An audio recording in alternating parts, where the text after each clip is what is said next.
Hello everyone, Verma जी classes में आप लोग का स्वागत है। अगर आप इस वीडियो पर नए हैं तो चैनल को सब्सक्राइब कर दीजिए। आज के वीडियो में हम लोग धातु के गुण एवं धातु की परिभाषा और उपयोग देखने वाले हैं। तो चलिए देर न करते हुए वीडियो को स्टार्ट करते हैं। तो देखिए यहाँ पर धातु की परिभाषा, ठीक है, जिसको इंग्लिश में मेटल्स कहते हैं।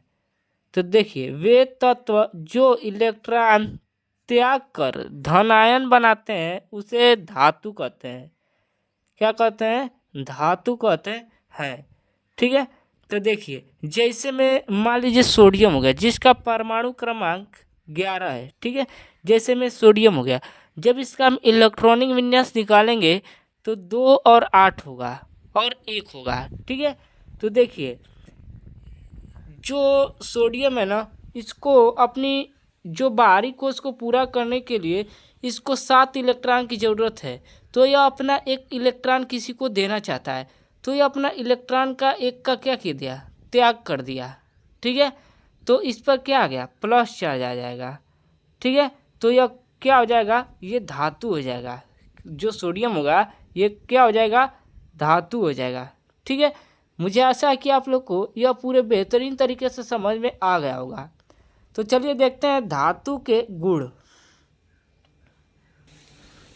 तो देखिए धातु के गुण क्या होते हैं। देखिए प्रॉपर्टीज ऑफ मेटल्स।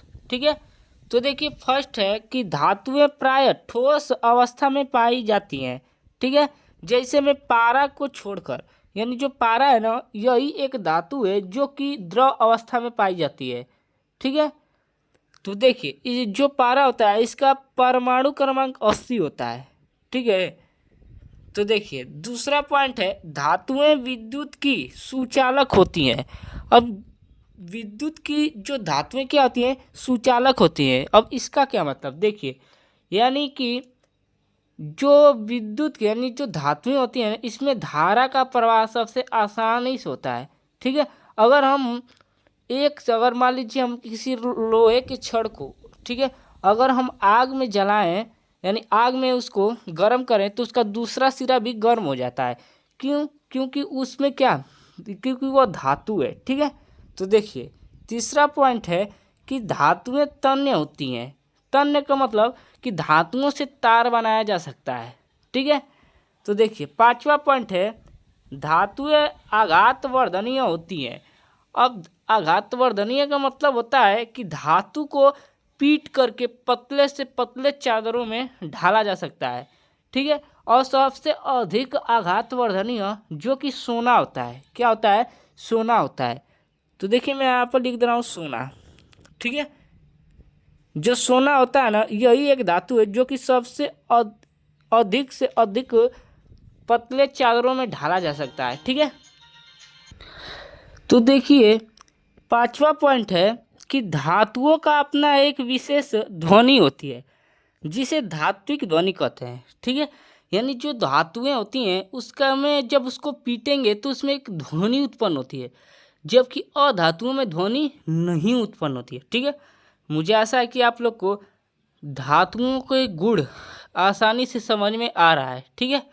तो चलिए हम देख लेते हैं धातुओं का उपयोग कहाँ कहाँ होता है। तो देखिए धातुओं का उपयोग यानी यूज ऑफ मेटल्स। ठीक है। फर्स्ट पॉइंट है कि विद्युत के उपकरण बनाने में धातुओं का उपयोग किया जाता है। ठीक है। आभूषण बनाने में भी धातुओं का उपयोग किया जाता है। ठीक है। तीसरा पॉइंट है कि मूर्तियां बनाने में धातुओं का उपयोग किया जाता है। ठीक है। जैसे में सोने की क्या बनती है, मूर्तियां भी बनती हैं। ठीक है। तो चलिए हम चौथे पॉइंट की तरफ चलते हैं। तो देखिए चौथा पॉइंट है कि वाहन बनाने में धातुओं का उपयोग किया जाता है। ठीक है। तो पांचवा पॉइंट है कि बर्तन बनाने में धातुओं का उपयोग किया जाता है। अगर आप लोग को यह वीडियो पसंद आई हो तो चैनल को सब्सक्राइब कर दीजिए। तो अगले वीडियो में हम मिलते हैं किसी नेक्स्ट टॉपिक के साथ। तब तक के लिए धन्यवाद।